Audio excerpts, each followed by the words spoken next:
Marbot Story, menegakkan akidah, menjaga kemurnian sunnah.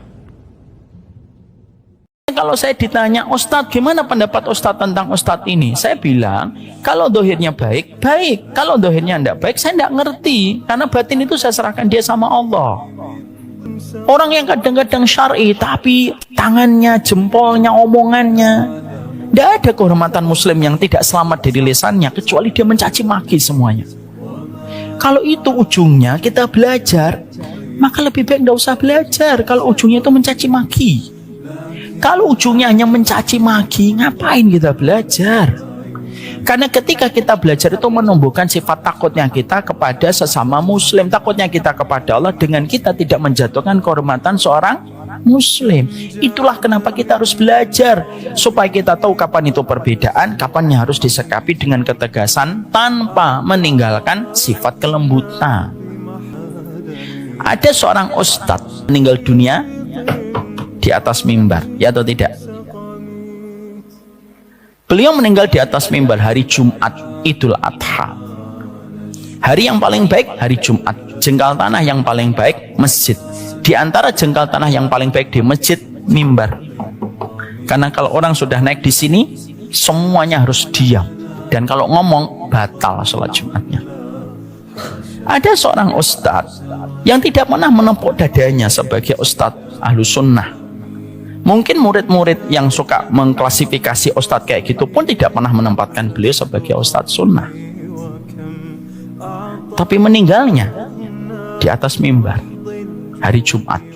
Saya yakin tidak semuanya ibu pernah mendengar kajiannya. Saya pun tidak pernah mendengarkan kajian beliau. Ada beberapa hal yang saya tidak sependapat dengan beliau. Saya ada yang tidak sependapat dengan beliau. Tapi yang Allah bukakan untuk kita ini contoh. Kadang ada orang yang berbeda pendapatnya dengan dirimu, itu tidak menjadikan dia tidak dicintai oleh Allah. Makanya saya pernah ngobrol dengan salah satu orang yang sangat fanatik sekali dengan kelompoknya. Saya ngomong begini, sudah gini loh akhi, ada nggak orang yang bukan datang dari kelompok antum yang mati husnul khatimah?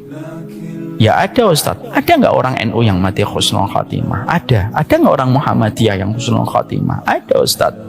Ada nggak orang PKS yang mati husnul khatimah? Ada. Ada nggak guru antum yang matinya biasa aja?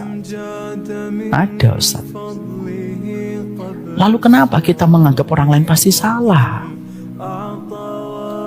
Saya tidak sependapat dengan beliau, tapi saya tidak pernah mencaci maki beliau.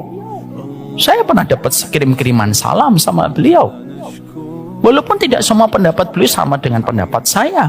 Tapi ketika beliau diwafatkan, ketika di atas mimbar hari Jumat, bukannya kita iri itu? Walaupun dia tidak pernah menempuk dadanya sebagai ustadz ini, ustadz ini, ustadz ini, enggak. Dan di mata kelompok orang yang fanatik, dia juga bukan termasuk kelompok ustadz itu. Tapi Allah wafatkan dia dalam kondisi husnul khatimah. Ini membenarkan ini, cara mengkoreksi Allah itu mengkoreksi pandangan kita sebagai penuntut ilmu.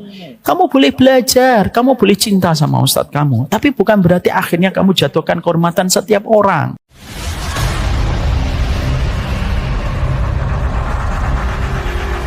Marbot Story, menegakkan akidah, menjaga kemurnian sunnah.